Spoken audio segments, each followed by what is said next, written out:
Here's the part that often gets lost in translation because a lot of people want us to talk about where we have moved forward as a country and they hate hearing about these stories because they think you're drudging up the past.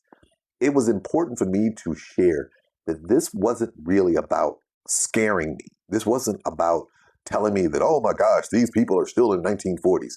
This was about awareness. Because as I've said in multiple videos, remember, even though the laws changed and the institutions changed, the hearts and minds of people didn't change overnight. So there were still people who still had hostilities against people of color.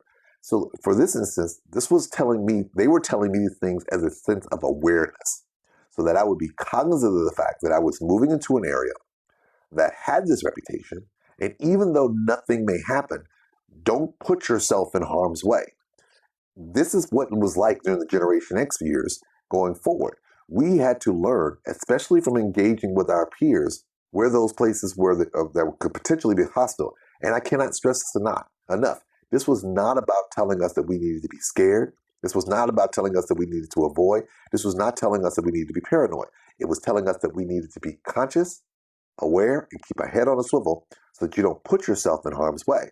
One of the reasons why I wrote Traveling While Black, Generation X, was that I wanted people to understand that as we moved into this period of time where the institutions, the laws, and the structure of racism had been altered as a result of the laws, but the hearts and minds hadn't fully, was I wanted people to understand what it was like to move in a space where you knew the law said one thing, but you weren't sure about the attitudes of the others. So you had to be mindful.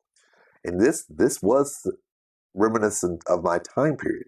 Trust me when I tell you, for our baby boomers and the older generation, they were used to being told that these places were outwardly hostile. But keep in mind, for us, my generation, we weren't raised in that culture where every place we went to had a degree of outward hostility. So if we didn't have people who shared with us those places, we may have found ourselves in those particular instances not fully appreciating the fact that we were now moving into a space where our personal well-being may be in jeopardy.